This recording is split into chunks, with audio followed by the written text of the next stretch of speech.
Դա բազորը, տենց բան չպիտի լինի, վեհարանին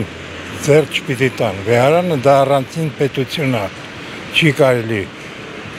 հավատքը մարդկանց միջից բանանեն, չի կարելի,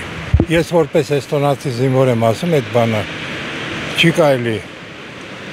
սրբությանը կպնելը ընդհանրապես չի կարելի, տեսեք հակառակորդը, մեր տղաների բոլոր գերեզմանները ոտնատակ անում, ջարդում է, դա հավասարազոր է այդ բանին, չի կարելի եկեղեցուն ձեռ տալ, ես դա գտնում եմ ճիշտ չի, ես չեմ հայոյում, ես ոչինչ չեմ ասում, ուղղակի որպես օտարազգի մարդ ես գտնում եմ, որ դա սխալ քայլ է,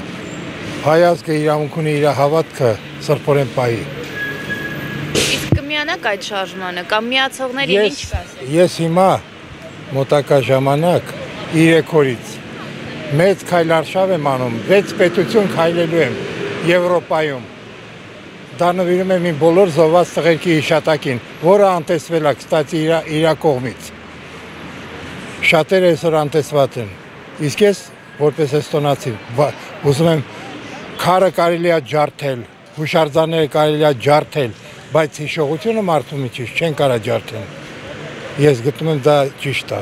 Իսկ ինչ ուղերձ ունեք մարդկանց, ովքեր դեմ են գնում եկեղեցուն, դեմ են գնում կաթողիկոսին եւ ասում են այո, պետք է հեռանա ու գնա։ Թող լավ մտածեն ու խելքի գան։ Լավ մտածեն ու խելքի գան։ Վաղուց գլխին տալու են։